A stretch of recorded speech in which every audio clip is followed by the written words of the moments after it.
जय श्री कृष्ण। भगवान कृष्ण की कृपा सदा सर्वदा आप पर बनी रहे। अब सुने आगे की कथा। प्रभु कहते हैं कि आप स्वयं समस्त क्रियाओं, गुणों और विकारों से रहित हैं, फिर भी इस जगत की सृष्टि, स्थिति और प्रलय आपसे ही होते हैं।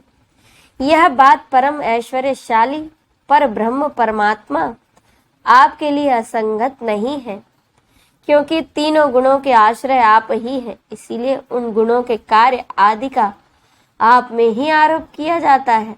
आप ही तीनों लोकों की रक्षा के लिए अपनी माया से सत्वमय शुक्ल वर्ण यानी कि पोषणकारी विष्णु रूप धारण करते, उत्पत्ति के लिए रज प्रधान यानी कि सृजनकारी ब्रह्म रूप और प्रलय के समय तमोगुण प्रधान कृष्ण वर्ण यानी कि संहारकारी रुद्र का रूप स्वीकार करते हैं। प्रभु आप सर्वशक्तिमान और सबके स्वामी हैं। इस संसार की रक्षा के लिए ही आपने मेरे घर अवतार लिया है। आजकल कोटि कोटि असुर सेनापतियों ने राजा का नाम धारण कर रखा है और अपने अधीन बड़ी बड़ी सेनाएं कर रखी हैं। आप उन सबका संहार करेंगे। देवताओं के भी आराध्य प्रभु यह कंस बड़ा दुष्ट है। इसे जब मालूम हुआ कि आपका अवतार हमारे घर होने वाला है, तब उसने आपके भय से आपके बड़े भाइयों को मार डाला। अभी उसके दूत आपके अवतार का समाचार उसे सुनाएंगे और वह अभी अभी हाथ में शस्त्र लेकर यहाँ दौड़ा आएगा। आगे सुखदेव जी कहते हैं, परीक्षित, इधर देवकी ने देखा कि मेरे पुत्र में तो पुरुषोत्तम भगवान के सभी लक्षण मौजूद हैं। पहले तो उन्हें कंस से थोड़े समय के लिए भय हुआ, परंतु फिर वे बड़े पवित्र भाव से मुस्कुराती हुई भगवान की स्तुति करने लगी। माता देवकी ने कहा कि प्रभु, वेदों ने आपके जिस रूप को अव्यक्त और सबका कारण बतलाया है, जो ब्रह्म ज्योति स्वरूप समस्त गुणों से रहित और विकारहीन है, जिसे विशेषण रहित केवल विशुद्ध सत्ता के रूप में कहा गया है, वही बुद्धि आदि के प्रकाश विष्णु आप स्वयं हैं। जिस समय ब्रह्मा की पूरी आयु दोपरार्ध समाप्त हो जाते हैं, काल शक्ति के प्रभाव से सारे लोक नष्ट हो जाते हैं। पंच महाभूत अहंकार महतत्व में निमेष से लेकर वर्ष पर्यंत तक अनेक विभागों में विभक्त जो काल है, जिसकी चेष्टा से यह संपूर्ण विश्व सचेत है और जिसकी कोई सीमा नहीं है, वह आपकी लीला मात्र है। आप सर्वशक्तिमान और परम कल्याण के आश्रय हैं। मैं आपकी शरण लेती हूँ। प्रभु, यह जीव मृत्युग्रस्त हो रहा है।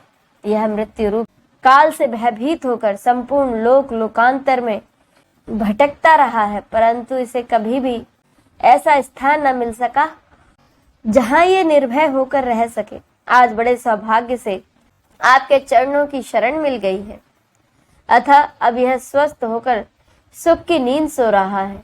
औरों की तो बात ही क्या, स्वयं मृत्यु भी इससे भयभीत होकर भाग गई है। प्रभु आप हैं भक्त भयहारी, और अब इस समय हम लोग इस दुष्ट कंस से बड़े ही भयभीत हैं, अतः आप हमारी रक्षा कीजिए। आपका यह चतुर्भुज दिव्य रूप ध्यान की वस्तु है। इसे केवल मांस मंजाए शरीर पर ही दृष्टि रखने वाले देह अभिमानी पुरुषों के सामने प्रकट मत कीजिए। मधुसूदन, इस पापी कंस को यह बात मालूम ना हो सके कि आपका जन्म मेरे गर्भ से हुआ है। मेरा धैर्य टूट रहा है। आपके लिए मैं कंस से बहुत डरती हूँ। हे परमात्मा, आपका यह स्वरूप अलौकिक है। आप शंख चक्र गदा और कमल की शोभा से युक्त अपना यह चतुर्भुज रूप छुपा लीजिए। प्रलय के समय आप इस संपूर्ण विश्व को अपने शरीर में वैसे ही स्वाभाविक रूप से धारण करते हैं जैसे कोई मनुष्य अपने शरीर में रहने वाले छिद्र रूप आकाश को। वही परम पुरुष परमात्मा आप मेरे गर्भवासी हुए। यह आपकी अद्भुत मनुष्य लीला नहीं तो और क्या है। अब उन्होंने अपनी योग माया से पिता माता के देखते ही देखते तुरंत एक साधारण शिशु का रूप धारण कर लिया। तब वासुदेव जी ने भगवान की प्रेरणा से अपने पुत्र को लेकर सुतिका गृह से बाहर निकलने की इच्छा की। उसी समय नंद पत्नी यशोदा के गर्भ से उस योग माया का जन्म हुआ, जो भगवान की शक्ति होने के कारण उनके समान ही जन्म रहित है। उसी योग माया ने द्वारपाल और पुरवासियों की समस्त इंद्रिय वृत्तियों की चेतना हर ली। वे सबके सब अचेत होकर सो गए। बंदी गृह के सभी दरवाजे जो बंद थे, उनमें बड़े बड़े किवाड़, लोहे की जंजीरें और ताले जड़े हुए थे। उनके बाहर जाना नामुमकिन था। वसुदेव जी भगवान श्री कृष्ण को गोद में लेकर जैसे ही उनके पास पहुंचे, वैसे ही वे सब दरवाजे अपने आप खुल गए।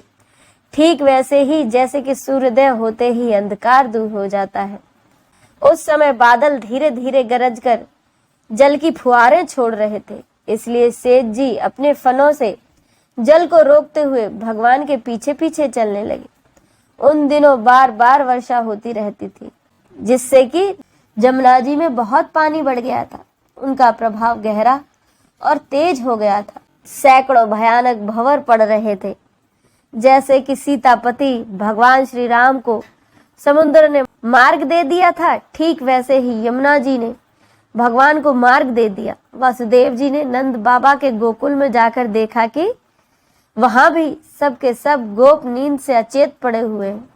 उन्होंने अपने पुत्र को यशोदा जी की सैया पर सुला दिया और उनकी नवजात कन्या लेकर वे बंदी गृह में लौट आए। जेल में पहुंचकर वसुदेव जी ने उस कन्या को देवकी की सैया पर सुला दिया और अपने पैरों में बेड़ियां डाल ली तथा पहले की तरह वे बंदी गृह में बंद हो गए। उधर नंद पत्नी यशोदा को इतना तो मालूम हुआ कि उनके कोई संतान हुई है, लेकिन वह यह न जान सकी कि पुत्र हुआ है या पुत्री। अब इससे आगे की कथा का रसपान हम अगले अध्याय में करेंगे। जय श्री कृष्ण।